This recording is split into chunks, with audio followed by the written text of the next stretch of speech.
our lives spent together here. And so they booked me for back-to-back workshops, which is really cool.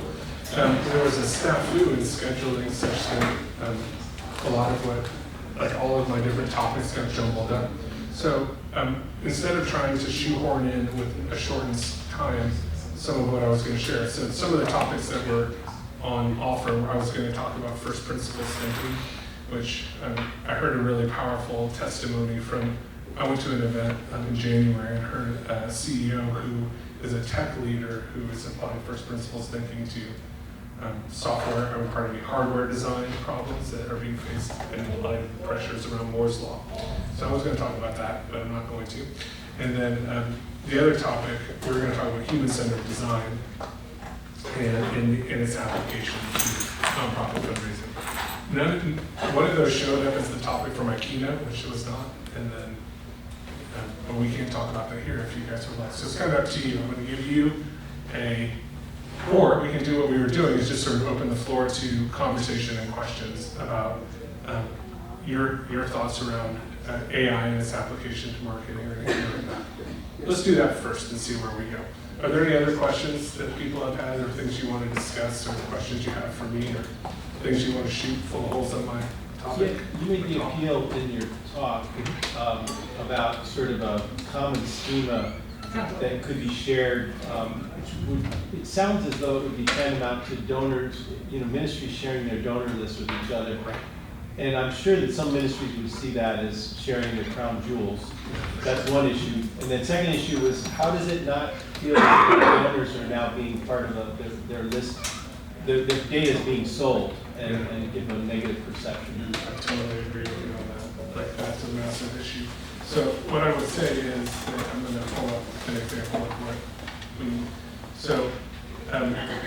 at Masterworks, we didn't realize we were doing this at the time, but in order to be able to serve hundreds of different ministries in an efficient, scalable way, you have to do some things to normalize your own data environment. So I mentioned, I think in passing, that Masterworks was among the very first organizations like ours that did securely warehouse client data in our own environment. So for the first 20 years of Masterworks history, we would literally have our customers send us hard drive backups of their CRM data that we would pull out of their MS SQL instance and replicate into ours. And it was all on-prem in an armored room in our building in Paulsville. We've since changed that to move to the cloud. Obviously, that's been helpful, but the reason I mentioned that is, in order to do that consistently, we had to answer a bunch of questions about the way that the data would need to be stored. Because all of our clients wanted similar reporting outcomes. They wanted to be able to understand donor life cycles. There are a few core metrics that there's two aspects of fundraising analytics that are important for fundraisers, at least historically. One is people dynamics and how your donor file is doing, namely thinking of people entering and exiting your file, people's participation, maximizing that, the economics around all of that, and various phases of that. The second is sort of what we call channel performance or tactical performance of the specific marketing activity. How did it do? How did all of the things like it do, comparing period over period, last year's version versus this year's version, or last month versus this month. What we realized is all that data, for all intents and purposes, for us as a business, we needed to be able to put out the same report for all of our customers. That was a value proposition, so we had to normalize the inputs. So at Masterworks, we have an entire team. We've gotten really, really good at it, so the team hasn't ballooned.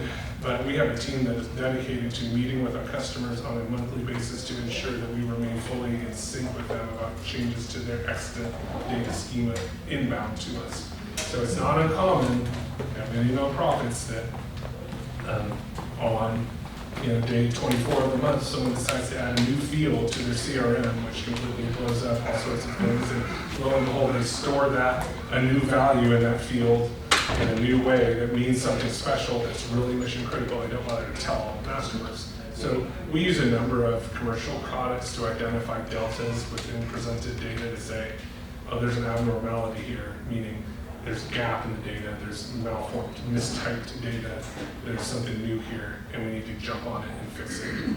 So we get a lot of what we get paid to do is to handle those exceptions. But our schema, because we get all of those weird exceptions, like we put families into the contact field and contacts into the organization field, and in Salesforce we think of opportunities as missional opportunities and not money and like amazing different stuff that you see people reappropriating these tools to their own purposes.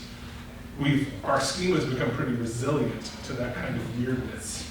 And so that's what we would love to be able to share. Jeremy and I were talking about that, is we don't want people to share their donor data with each other. We'd love for them all to use the same schema so that anyone who meets a cool data scientist who's like certified or authorized in our schema could do the same sort of predictive analysis in situ with each customer.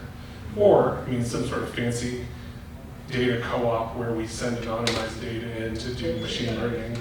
That's a big, Christians were very quick to share all their donor data, so there's a very famous data cooperative that exists in our space where everyone donates their transaction files and their people files, and that's a very good source to find new donors. I think that people's privacy concerns have made that less and less attractive. They're trying to address that it's been an issue. So when I talked about schema, my hope and dream would be that maybe it's as simple as and I don't know, is anyone a Salesforce devotee, admin? Salesforce has had a number of attempts to schematize their own. If you ever use Salesforce, it's just like Legos, right? It has its own way of wanting you to use it, but you don't have to. So they have had a number of sort of opinionated approaches for nonprofits. NPSP, Nonprofit Service Pack, was an older one. There's a number of them that have existed over time. As they've tried to open that market to new customers, they've tried to schematize Salesforce. So it might be something as simple as that. An example, we use machine learning today to figure out how to get nonprofits to send less direct mail, which is kind of hilarious because we're in the direct mail business. We run machine learning, we train machine learning on two data sets, namely the person data set and the transaction data set over time, and perform consistent back testing to evaluate how to algorithmically determine who will likely respond to a piece of mail, a specific piece of mail.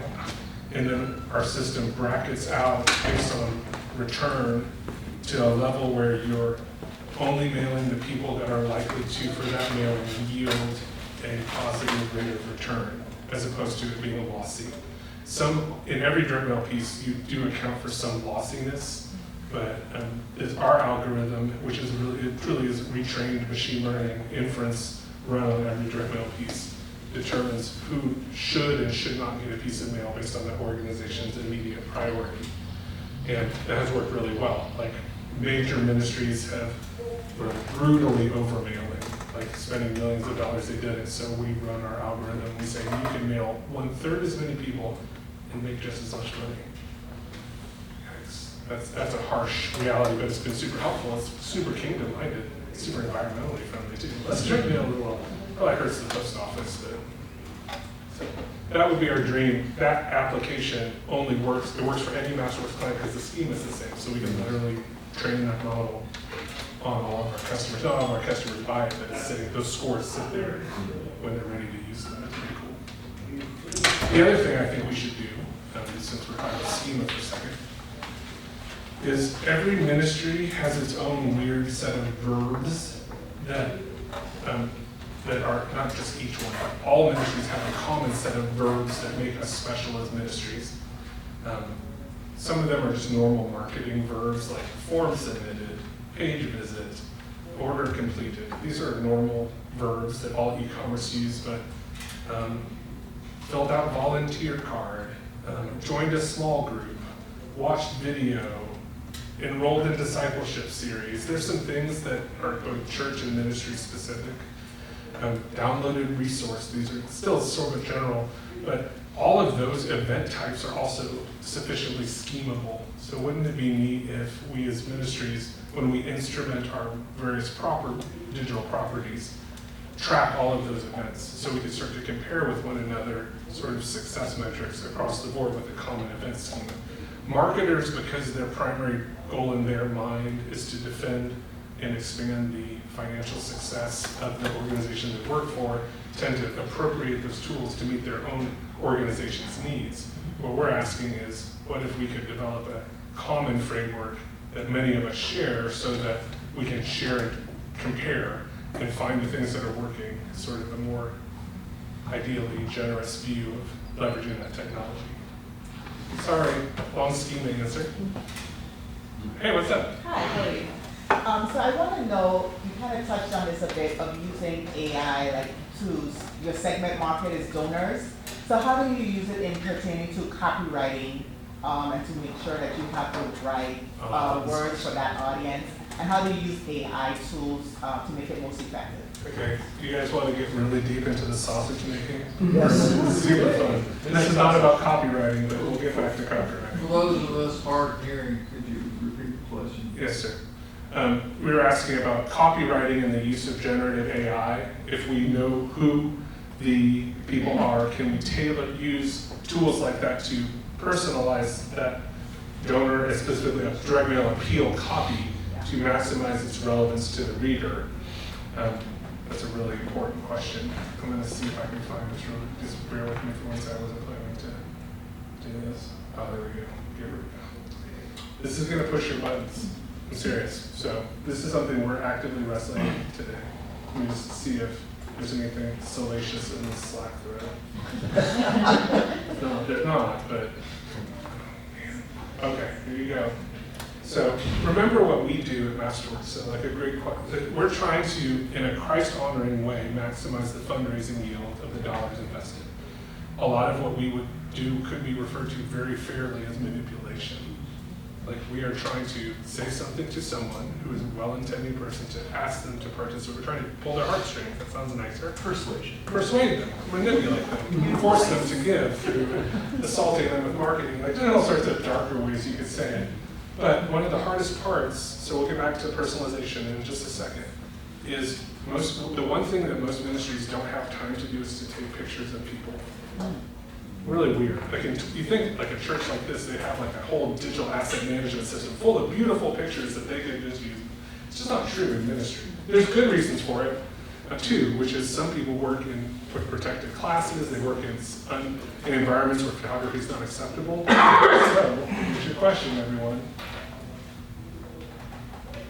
Is that okay? So, that is it looks AI generated because you can tell it's not perfect, right?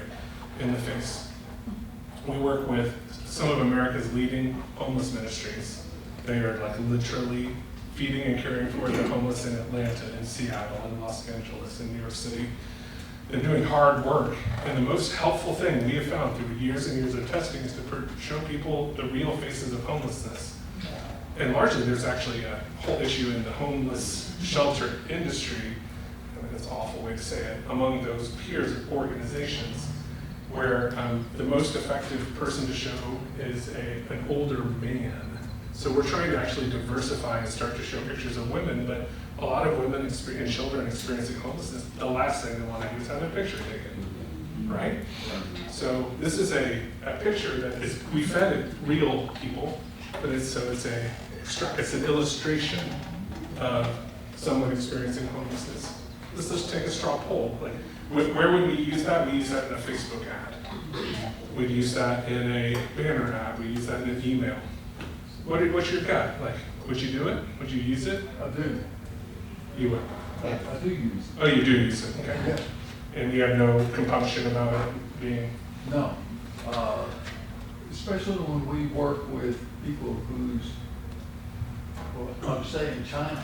Yeah. The picture China. Right. Exactly. But we have a story to tell. Mm-hmm. But I also say, this is not their real image. Right, and that's I think that where we've landed. I'll let you sort of cut right to the quick, which is disclosure is the key. This is an illustration. This isn't a picture. It's when deception enters that becomes not persuasion. So you disclose it's AI generated? Yeah, we would disclose it. We would asterisk it in the content, and just because we think that's biblical, because that story we just told is powerful. Right. There are women on the streets of downtown Atlanta who are experiencing radical homelessness, and they need Atlanta Mission's help. We have tons of pictures of men that are experiencing homelessness in downtown Atlanta. But the population that's going underserved are these women, but none of them want their picture taken. So we're going to show you a picture that combines a bunch of women that we know. They're women like this person, this illustration, experiencing homelessness, and you can help. Well, you feel that works. Now, to your question about copy, so that's a much different animal for us. And so we believe at Masterworks, we've come out on I'll just disclose our position versus solicit your views on it. We use it as a starter. So we have the biggest corpus of fundraising copy that exists on planet Earth, which is crazy.